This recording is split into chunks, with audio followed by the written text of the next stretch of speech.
हाँ तो बच्चों, आज हम पढ़ने वाले हैं विद्युत रसायन यानी कि इलेक्ट्रोकेमिस्ट्री। चूँकि हमने पिछले जो लेक्चर्स दिए थे वो विलयन यानी कि सॉल्यूशन पर थे। आज का जो हमारा लेक्चर है वो है विद्युत रसायन इलेक्ट्रोकेमिस्ट्री के बारे में, जिसके अंतर्गत हम पढ़ेंगे कंडक्टिविटी या कंडक्टेंस, स्पेसिफिक कंडक्टेंस यानी कि चालकता, विशिष्ट चालकता, ओम्स लॉ, ओम का नियम क्या है, और टाइप ऑफ कंडक्टर्स यानी चालकों के प्रकार। ये हमारा आज का मुख्य अध्ययन होगा, इसलिए इस लेक्चर को अंत तक अवश्य देखें, तभी आपको ठीक से समझ आएगा। और अगर आपको हमारा ये वीडियो पसंद आता है तो इसे लाइक करना ना भूलें और अपने मित्रों के साथ शेयर करें। और हमारे चैनल पर यदि आप नए हैं तो हमारे चैनल को सब्सक्राइब करें और बेल आइकन को प्रेस कर लें, जिससे कि इस तरह हमारे जो डेली वीडियो अपलोडेड होते हैं उनकी लिंक आप तक सबसे पहले पहुंच जाए और आप आसानी से उनको देख सकें क्रमबद्ध। तो चलिए अब हम आज का सेशन शुरू करते हैं। बाकी सारा कुछ मटेरियल्स आपको हमारे डिस्क्रिप्शन में मिल जाएगा, उसमें से जाके आप चेक कर सकते हैं। तो अब हम इलेक्ट्रोकेमिस्ट्री यानी कि विद्युत रसायन पर बात करेंगे। इलेक्ट्रोकेमिस्ट्री क्या है, विद्युत रसायन क्या है? इलेक्ट्रोकेमिस्ट्री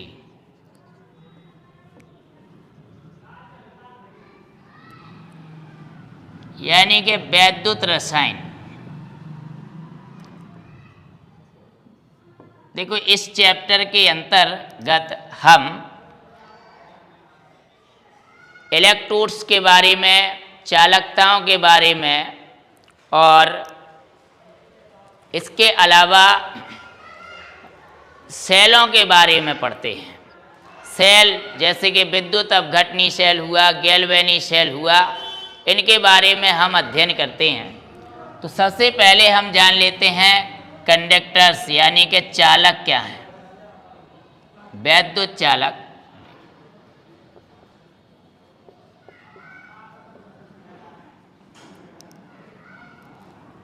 विद्युत चालक देखिए, कंडक्टर्स आपके दो तरह के होते हैं। पहला आपका इलेक्ट्रॉनिक चालक, इलेक्ट्रॉनिक चालक। दूसरा आपका आयनिक चालक, इलेक्ट्रॉनिक कंडक्टर्स,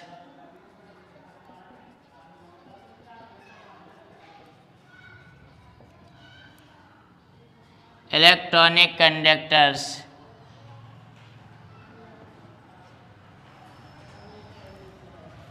और आयनिक कंडक्टर्स।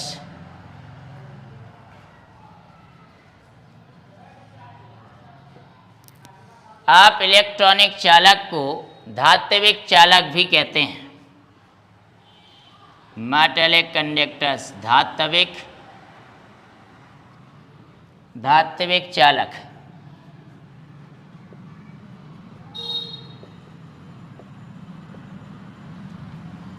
और आयनिक चालक को आप विद्युत अपघटनी चालक भी कहते हैं। विद्युत अपघटनी चालक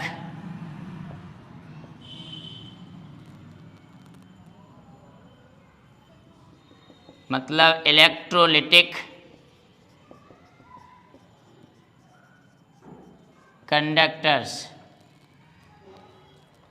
तो देखिए, जैसे कोई भी धातु है, ये मान लीजिए धातु की छड़ है, इसमें क्या होते हैं बेटा जी, मुक्त इलेक्ट्रॉन पाए जाते हैं। फ्री इलेक्ट्रॉन होते हैं ये, मुक्त इलेक्ट्रॉन।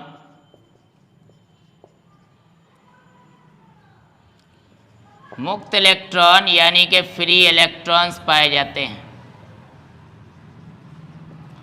जो कि आवेश वाहक का कार्य करते हैं, आवेश को एक स्थान से दूसरे स्थान तक ले जाते हैं। इसलिए इस धात्विक चालक को आप इलेक्ट्रॉनिक चालक भी कहते हैं, क्योंकि इसमें विद्युत धारा का प्रवाह इलेक्ट्रॉनों द्वारा होता है। इलेक्ट्रॉनों की गति की विपरीत दिशा में विद्युत धारा का प्रवाह होता है। इलेक्ट्रॉन आवेश को ले जाते हैं और इस तरह से इसमें आवेश बहता है और आवेश बहने में क्या लगता है, समय लगता है। तो आप धारा निकाल सकते हैं, एकांक समय में बहने वाला आवेश I बराबर Q/T, ये आपकी विद्युत धारा होती है, या आप इसको लिख सकते हैं Q बराबर IT। इसमें धारा, ठोसों में विद्युत धारा, धातुओं में विद्युत धारा मुक्त इलेक्ट्रॉनों द्वारा बहती है, इसलिए इनको इलेक्ट्रॉनिक चालक कहते हैं, इन्हीं को आप धात्विक चालक भी कहते हैं। विद्युत अपघटनी चालक में आते हैं आपके वैद्युत अपघट, वैद्युत अपघटनी विलयन आते हैं इसके अंतर्गत।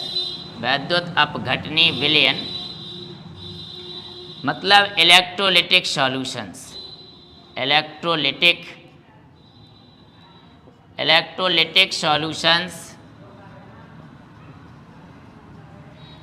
वैद्युत अपघटनी विलयन, इलेक्ट्रोलिटिक सॉल्यूशन। अब विद्युत अपघट्ट क्या होते हैं? अम्ल, क्षार और लवण, एसिड, बेस और सॉल्ट, जिनका आयनन हो जाता है। सपोज डेट HCl, जब हम इसका विलयन बनाते हैं तो H पॉजिटिव Cl नेगेटिव में ये आयनित हो जाता है। सपोज डेट NaOH, क्षार, ये आपका Na पॉजिटिव और OH नेगेटिव में आयनित हो जाता है। इसी तरह लवण है जैसे NaCl, तो ये आपका Na पॉजिटिव और Cl नेगेटिव में आयनित हो जाता है। तो इनके विलयनों में भैया मुक्त आयन पाए जाते हैं, इनके विलयनों में मुक्त आयन पाए जाते हैं, धनायन, ऋणायन, इनके आयनों में ये मुक्त आयन पाए जाते हैं। मुक्त आयन यानी कि फ्री आयन्स पाए जाते हैं, इसलिए इनको आप आयनिक चालक कहते हैं। तो इनमें विद्युत धारा आयनों के कारण बहती है। यहाँ पर आवेश वाहक का कार्य आयन करते हैं। तो देखिए धातुओं में, ठोसों में विद्युत धारा मुक्त इलेक्ट्रॉनों द्वारा बहती है, इसलिए उसे इलेक्ट्रॉनिक चालक कहते हैं। उसी तरह आयनिक विलयनों में, विद्युत अपघटनी विलयनों में अम्ल, क्षार या लवणों के विलयनों में विद्युत धारा मुक्त आयनों द्वारा बहती है, इसलिए उनको आप आयनिक चालक भी कहते हैं, विद्युत अपघटनी चालक भी कहते हैं। तो आपको इस टॉपिक के अंतर्गत इलेक्ट्रॉनिक चालक और आयनिक चालक दोनों पर एक साथ विचार करते हुए आपको परिभाषाओं और उनके सूत्रों को, मात्रकों को समझना है। तो ठोसों में विद्युत धारा इलेक्ट्रॉनों द्वारा, विलयनों और गैसों में विद्युत धारा आयनों द्वारा बहती हैं। तो हमें विलयनों में मुख्य रूप से विद्युत अपघटनी विलयनों का अध्ययन करना है और धात्विक चालकों का हमें अध्ययन करना है। तो सबसे पहले हम जान लेते हैं कंडक्टिविटी। कंडक्टिविटी क्या है, यानी विद्युत चालकता आपकी क्या होती है। कंडक्टेंस या कंडक्टिविटी, विद्युत चालकता,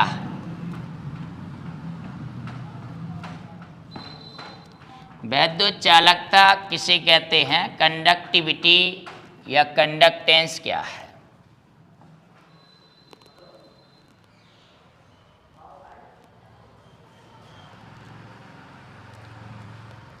तो कंडक्टिविटी या कंडक्टेंस क्या है, विद्युत चालकता या चालकत्व।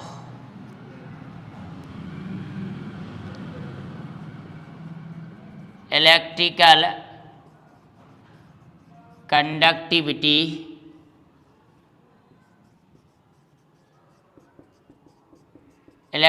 कंडक्टिविटी और कंडक्टेंस। अब देखिए जिस तरह से हमने आपको विलेयता पढ़ाई थी कि पदार्थ के घुलने के गुण को विलेयता कहते हैं। पदार्थ, जब किसी पदार्थ को आप द्रव्य में मिलाते हैं और वो पदार्थ उस द्रव्य में घुलता है तो घुलने के गुण को आप विलेयता कहते हैं। उसी तरह किसी भी चालक में विद्युत धारा प्रवाहित होने के गुण को आप चालकता कहते हैं, विद्युत चालकता कहते हैं। तो विद्युत चालकता विद्युत धारा प्रवाहित होने का गुण होती है। विद्युत धारा किसी चालक में जितनी ही अधिक सुगमता से प्रवाहित हो जाए, उसी लक्षण को, उसी गुण को हम चालकता कहते हैं, विद्युत चालकता कहते हैं। तो विद्युत चालकता चालकों का एक गुण है। अब मान लीजिए कि आपके पास 3 चालक हैं, 3 आपके पास तार हैं, एक तार एल्यूमिनियम का है, एक तार कॉपर का है और एक तार सिल्वर का है। तो देखिए सबसे अच्छी चालकता जो होगी वो सिल्वर की होगी, फिर उससे कम चालकता तांबे में यानी कि कॉपर में होगी, फिर उससे कम चालकता एल्यूमिनियम में होगी, सबसे कम चालकता यहाँ पर एल्यूमिनियम में होगी। तो ये देखिए अलग अलग चालकों में विद्युत धारा बहने का गुण अलग अलग होता है, जो कि उस चालक के रेजिस्टेंस पर डिपेंड करता है, प्रतिरोध पर डिपेंड करता है। इसलिए हम इसका निर्धारण करने के लिए इसके लिए एक फॉर्मूला बना दिया गया, सूत्र बना दिया गया। वैसे तो ये गुण है, लेकिन हम इसका परिकलन कर सकते हैं, हम इसका आकलन कर सकते हैं अकॉर्डिंग टू रेजिस्टेंस, प्रतिरोध के अनुसार या प्रतिरोध के on the basis of resistance, प्रतिरोध के बेस पर, प्रतिरोध के आधार पर हम उनमें अनुमान लगा सकते हैं कि किसकी चालकता कम होगी, किसकी ज़्यादा होगी और किसकी बहुत ज़्यादा होगी, किसकी बहुत कम होगी, ये डिपेंड करता है। तो देखिए भाई, किसी भी चालक में विद्युत धारा प्रवाहित होने की सुगमता को, सुगमता मतलब आसानी, तो किसी भी चालक में विद्युत धारा प्रवाहित होने की सुगमता या सहजता को आप विद्युत चालकता या चालकत्व कहते हैं, जो उस चालक के रेजिस्टेंस के प्रतिरोध के व्युत्क्रम के बराबर होता है। तो देखिए किसी भी चालक की चालकता या चालकत्व उस चालक के प्रतिरोध के व्युत्क्रम के बराबर होता है। तो अब चालकता या चालकत्व को G से रिप्रेजेंट कर सकते हैं या फिर C से रिप्रेजेंट कर सकते हैं। तो C बराबर आप 1/R लिख सकते हैं या G बराबर 1/R लिख सकते हैं। प्रतिरोध का व्युत्क्रम चालकता कहलाती है। अब प्रतिरोध यहाँ पर जो ये R है, ये आपका रेजिस्टेंस यानी कि प्रतिरोध कहलाता है। रेजिस्टेंस मतलब प्रतिरोध कहलाता है, ये चालक का प्रतिरोध कहलाता है, जो धारा में रुकावट डालता है, विद्युत धारा प्रवाह में रुकावट डालता है, उसी को आप रेजिस्टेंस या प्रतिरोध कहते हैं। और इसी प्रतिरोध के व्युत्क्रम को आप चालकत्व या विद्युत चालकता कहते हैं। अब देखिए इस रेजिस्टेंस प्रतिरोध का जो मात्रक होता है, इसकी जो यूनिट होती है, मात्रक होता है, वो होता है बेटा जी ओम। ओम होता है, इसको आप जो है ओमेगा से रिप्रेजेंट कर सकते हैं। ये ओमेगा का चिन्ह इस टाइप का, इसे आप ओमेगा से भी रिप्रेजेंट कर सकते हैं। तो यहाँ पर आप इसका मात्रक भी बता सकते हैं, यूनिट ऑफ C या G, इसकी जो यूनिट हो जाएगी 1/ओम, 1/ओम इसकी यूनिट हो जाएगी। तो आप इसको लिख सकते हैं भाई ओम इनवर्स, या फिर आप इसे ओमेगा से रिप्रेजेंट करेंगे तो ओमेगा इनवर्स। अब जी आपका जो एक ओम इनवर्स होता है, एक ओम इनवर्स वो आपका एक सीमेंस या साइमेंस के बराबर होता है। तो आप यहाँ पर इसका मात्रक सीमेंस भी लिख सकते हैं, साइमेंस, इसको साइमेंस पढ़ सकते हो, सीमेंस पढ़ सकते हो। एस से रिप्रेजेंट करते हैं तो एक ओम इनवर्स एक साइमेंस या सीमेंस के बराबर होता है। तो इसके बराबर आपका ये मात्रक हो गया, ये डेफिनेशन हो गई भाई कि चालकता एक गुण है विद्युत धारा प्रवाहित होने का, और किसी चालक में चालकता उसके प्रतिरोध के व्युत्क्रम के बराबर होती है। तो आप प्रतिरोध का मात्रक उसी के उल्टा इन्वर्सली मात्रक इसका हो जाएगा भाई। अब हम बात करते हैं चालक में ओम के नियम के बारे में। दोनों प्रकार के चालकों को एक साथ देखते हैं। दोनों प्रकार के चालकों के लिए हम ओम का नियम पढ़ते हैं कंबाइंड। आपने ओम का नियम सुना होगा, तो आपने जो ओम का नियम सुना होगा वो धात्विक चालक यानी कि धातुओं के तार के लिए सुना है। हम आपको दोनों को कैसे कंबाइंड कहेंगे कि जो इलेक्ट्रॉनिक चालक और धात्विक चालक दोनों पर लागू हो जाए। तो देखिए भाई, जैसे ये मान लीजिए कि यहाँ पर ये आपने एक विद्युत अपघटनी विलयन लिया और इसमें दो इलेक्ट्रोड आपके जो है, आपने दो इलेक्ट्रोड इसमें डुबोए हुए हैं, कोई भी धातु की दो छड़ें। ये आपके इसमें दो इलेक्ट्रोड हैं जो इस विलयन में डूबे हुए हैं। इसमें विद्युत अपघटनी विलयन भरा है, विद्युत अपघटनी सॉल्यूशन भरा है। तो यहाँ पर जो विद्युत धारा प्रवाहित होगी वो इन इलेक्ट्रोडों के बीच प्रवाहित होगी। तो एक तरह से यहाँ पर एक काल्पनिक छड़ बन रही है। इसको हम जो है देखिए इस तरह से जूम करते हैं, तो इस तरह से ये आपकी एक काल्पनिक छड़ बन रही है।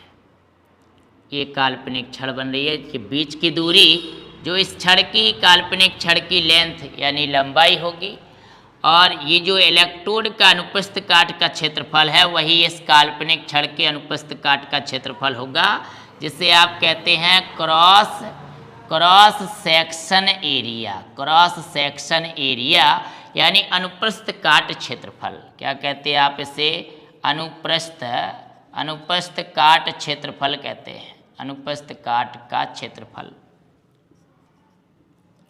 अनुप्रस्थ काट का क्षेत्रफल कहते हैं आप इसे। देखिए इसी तरह आप कोई भी वास्तविक छड़ ले सकते हो, तो उसमें भी यही चीज़ें होंगी। छड़ की लंबाई होगी, सिरे होंगे उसमें, और उसमें सिरे का जो अनुप्रस्थ काट का क्षेत्रफल होगा वो आपने ए मान लिया, कैपिटल ए। तो आपके पास अगर इलेक्ट्रॉनिक चालक है, ये आपका इलेक्ट्रॉनिक चालक है तो इसमें इलेक्ट्रॉन होंगे। ये आपका आयनिक चालक है भाई, तो इसमें आयन होंगे, धनायन ऋणायन होंगे आपके। ये आयनिक चालक है तो इसमें आपके आयन होंगे, धनायन होगा, ऋणायन होगा, इस तरह से। तो ये इलेक्ट्रॉनिक चालक है। यहाँ पर आपकी ये धातु है, धातु की लंबाई हो गई, उसकी मोटाई यानी अनुप्रस्थ काट का क्षेत्रफल हो गया। उसी तरह ये इलेक्ट्रोडों के बीच विद्युत धारा प्रवाहित कराओगी तो इलेक्ट्रोडों के बीच ये काल्पनिक छड़ बन रही है। जो इलेक्ट्रोडों के बीच की दूरी का मतलब ये लंबाई हो जाएगी छड़ की, काल्पनिक छड़ की, और इलेक्ट्रोड के अनुप्रस्थ काट के क्षेत्रफल का मतलब इस काल्पनिक छड़ के अनुप्रस्थ काट का क्षेत्रफल। देखिए अब हम ओम का नियम कह सकते हैं। तो पहले ओम का नियम, ओम का नियम जो बहुत ही मोस्ट नियम माना जाता है फिजिक्स में भी, केमिस्ट्री में भी। तो देखिए आपने ओम का नियम पढ़ा है छोटी क्लासेस में।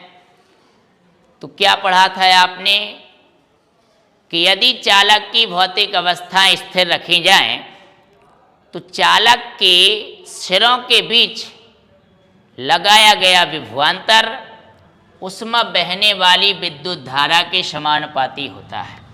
चालक के, जैसे चालक है कोई भी, चालक के सिरों के बीच जो आप विभवांतर स्थापित कराते हैं, लगाते हैं, तो उसमें जो विद्युत धारा बहती है आई, वो समानुपाती होती है। यानी कि विभवांतर ये आपका आई के समानुपाती होता है। समानुपाती का चिन्ह हटाते हैं आप, कांस्टेंट आ जाता है आर, जिसे आप चालक का रेजिस्टेंस कहते हैं, प्रतिरोध कहते हैं। तो चालक के सिरों के बीच लगाया गया विद्युत विभवांतर चालक में बहने वाली विद्युत धारा के समानुपाती होता है। बी समानुपाती आई, तो बी बराबर आई आर। आर कहलाता है रेजिस्टेंस, प्रतिरोध, चालक का प्रतिरोध।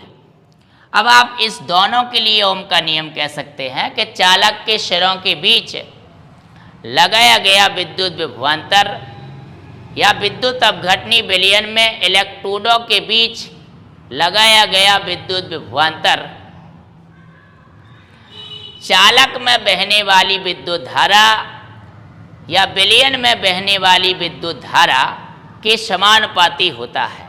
तो बात वही हो जाएगी, इलेक्ट्रोडों के बीच लगाया गया विभवांतर विलयन में बहने वाली विद्युत धारा के समानुपाती होता है, या चालक के सिरों के बीच लगाया गया विभवांतर चालक में बहने वाली विद्युत धारा के समानुपाती होता है। तो V समानुपाती I, V बराबर IR, और ये R कहलाता है आपका प्रतिरोध यानी कि रेजिस्टेंस, प्रतिरोध यानी कि रेजिस्टेंस कहलाता है। ये हुआ ओम का नियम। अब देखिए जो रेजिस्टेंस है, अब हम रेजिस्टेंस पर बात करें तो रेजिस्टेंस क्या होता है? रेजिस्टेंस चालक की लंबाई या इलेक्ट्रोडों के बीच की दूरी, जैसे मान लो चालक का रेजिस्टेंस है तो चालक की लंबाई के समानुपाती होता है और उसके अनुपस्थ काट क्षेत्रफल क्रॉस सेक्शन एरिया के व्युत्क्रमानुपाती होता है। उसी प्रकार अगर हम इस घोल के प्रतिरोध की बात करें, ये घोल का प्रतिरोध जैसे चालक का प्रतिरोध होगा वैसे इस विलयन का प्रतिरोध होगा R, और वैसे चालक का प्रतिरोध होगा आपका R। ठीक है, तो विलयन का प्रतिरोध या इस घोल का प्रतिरोध इलेक्ट्रोडों के बीच की दूरी के समानुपाती, L के बीच की दूरी L ही मान रहे आप, काल्पनिक छड़ की इस परिकल्पना कर ली बीच में। तो किसी विलयन का जो प्रतिरोध होता है वो इलेक्ट्रोडों के बीच की दूरी के समानुपाती होता है और इलेक्ट्रोड के अनुपस्थ काट क्षेत्रफल क्रॉस सेक्शन एरिया के व्युत्क्रमानुपाती होता है। देखिए एक ही बात है, तो चालक के अनुपस्थ काट क्षेत्रफल के व्युत्क्रमानुपाती और उसकी लंबाई के समानुपाती होता है रेजिस्टेंस R। तो ये रेजिस्टेंस R समानुपाती हो जाएगा भाई L, और ये रेजिस्टेंस R व्युत्क्रमानुपाती हो जाएगा A, यानी क्रॉस सेक्शन एरिया। तो दोनों के अनुसार भाई इक्वेशन फर्स्ट एंड सेकंड के हिसाब से आप लिख सकते हैं R समानुपाती L अपॉन A। अब समानुपाती का चिन्ह हटा दीजिए, तो अब समानुपाती का चिन्ह हटाएंगे तो यहाँ कांस्टेंट आ जाता है रो L अपॉन A। अब इस रो को आप कहते हैं specific resistance, specific resistance, specific resistance कहते हैं। स्पेसिफिक रेजिस्टेंस मतलब विशिष्ट प्रतिरोध, विशिष्ट प्रतिरोध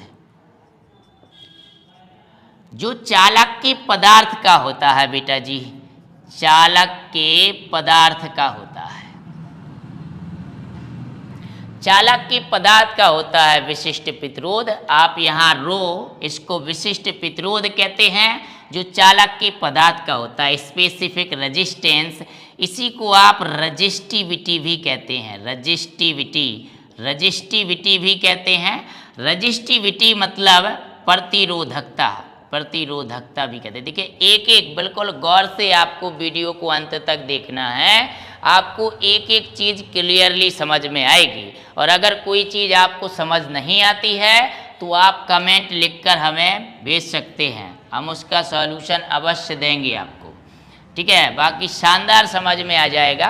कमेंट में आप ये भी बता सकते हैं भाई, जिससे हमारा मनोबल बढ़ेगा। आप ये भी बता सकते हैं कि हमको कैसा समझ में आ रहा है, ज़रूर कमेंट ज़रूर करें। जिस समय भी आप इन लेक्चर्स को देखें भाई, आपको जैसे लगें आप कमेंट अवश्य करें। तो देखिए रो आपका स्पेसिफिक रेजिस्टेंस है या रजिस्टिविटी है, विशिष्ट प्रतिरोध या प्रतिरोधकता।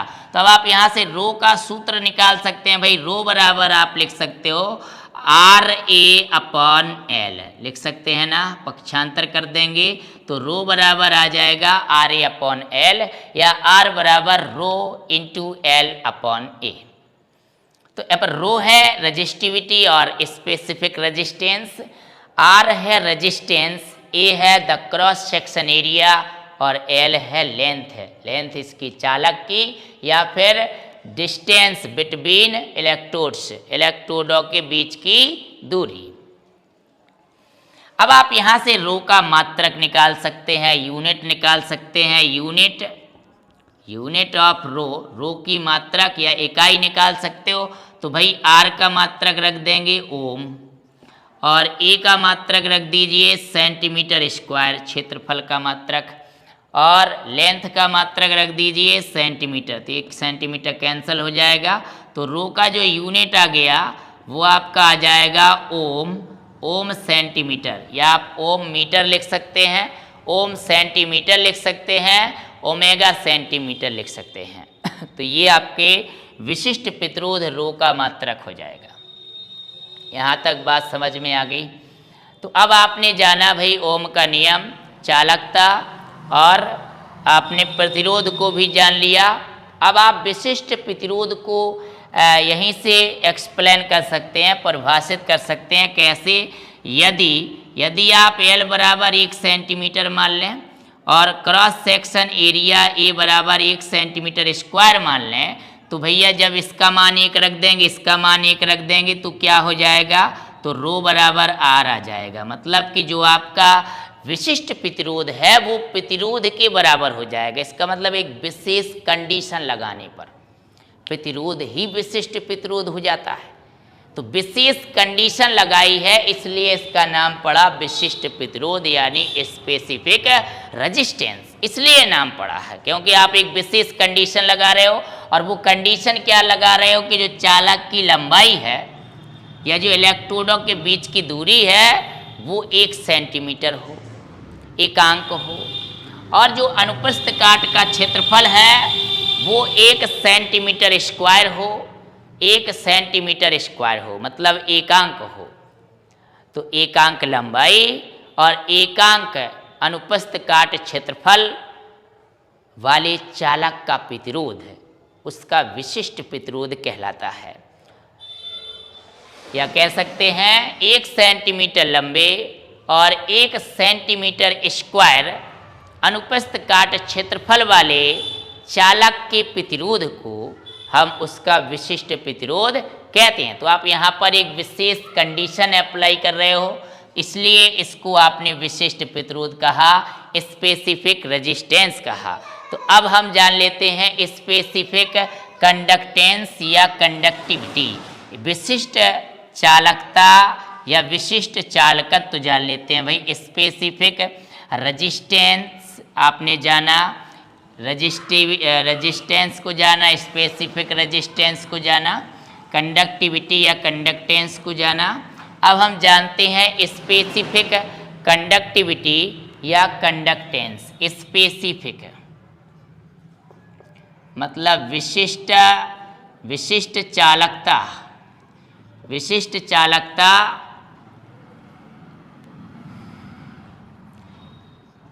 स्पेसिफिक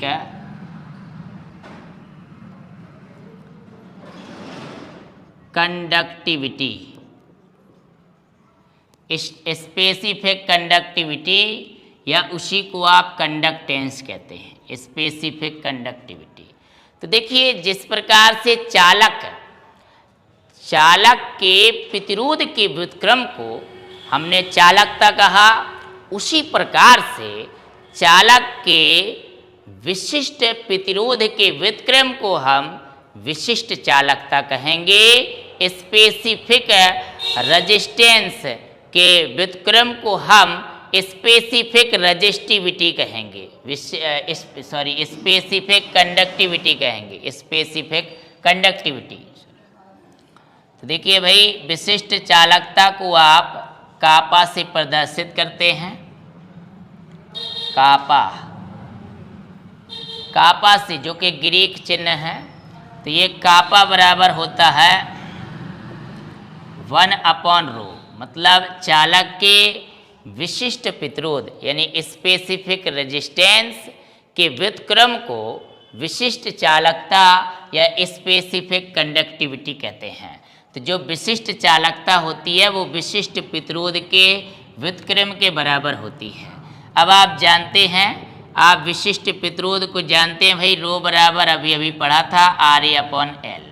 तो आप यहाँ पर ये वैल्यू रख देंगे तो आपकी विशिष्ट चालकता कप्पा बराबर आ जाएगी 1/RA/L। L चला जाएगा ऊपर, तो 1/R गुणा L/A।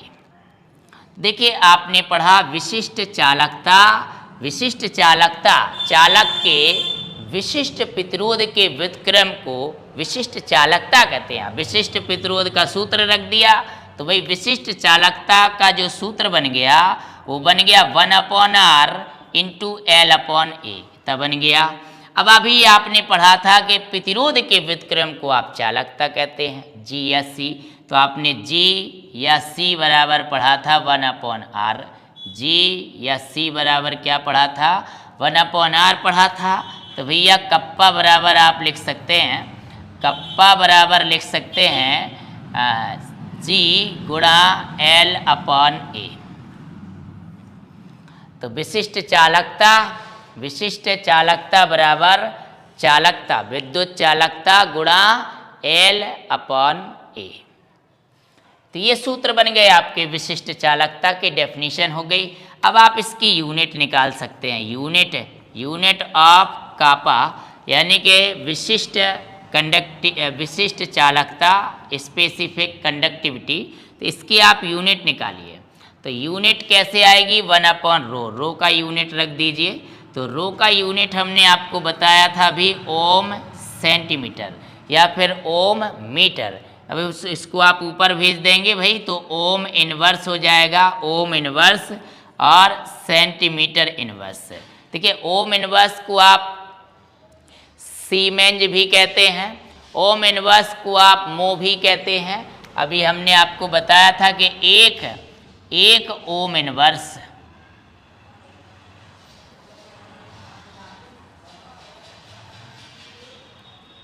जो एक ओम इनवर्स होता है, एक ओम इनवर्स वो आपका एक सीमेंज के बराबर होता है। एक ओम इनवर्स एक सीमेंज के बराबर होता है। एक ओम इनवर्स आपका मो भी कहलाता है, MHO, मो। इसे आप मो भी लिखते हैं, मो, या फिर आप इसे ओम इनवर्स भी लिखते हैं, ओम इनवर्स। तो ओम इनवर्स लिख सकते हैं, मो लिख सकते हैं, सीमेंज लिख सकते हैं, राइट। तो आप यहाँ सीमेंज लिख सकते हैं भाई, सीमेंज सेंटीमीटर इनवर्स। तो देखिए आ जाएगा सीमेंज सेंटीमीटर इनवर्स, और सीमेंज सेंटीमीटर इनवर्स कह सकते हो, या फिर आप सीमेंज प्रति सेंटीमीटर कह सकते हो, सीमेंज प्रति सेंटीमीटर। तो चालक के प्रतिरोध का व्युत्क्रम, विशिष्ट चालक के प्रतिरोध का व्युत्क्रम चालकता होती है। चालक के विशिष्ट प्रतिरोध का व्युत्क्रम विशिष्ट चालकता होती है। हमने चालकता जाना, विशिष्ट चालकता जाना और चालकों के प्रकार को जाना, ओम का नियम भी जाना। ठीक है, अब हम अगले क्लास में मोलर कंडक्टिविटी और इक्विवेलेंट कंडक्टिविटी जो केवल इलेक्ट्रोलिटिक सॉल्यूशंस के लिए होती है उसके बारे में जानेंगे, और उसके मापन के बारे में व्हीटस्टोन सेतु और कब यूज करते हैं, कंडक्टिविटी सेल का क्या यूज है। तो ये सारी बातें अगली क्लास में जानेंगे। तो अगर आपको हमारा वीडियो पसंद आया है तो इसको लाइक करना ना भूलिए और इसको शेयर करें। हमारे चैनल पर नए हो तो सब्सक्राइब करें, और इसी तरह हमारे अपडेट वीडियो लगातार आप देखते रहें और उसका आनंद लेते रहें। धन्यवाद।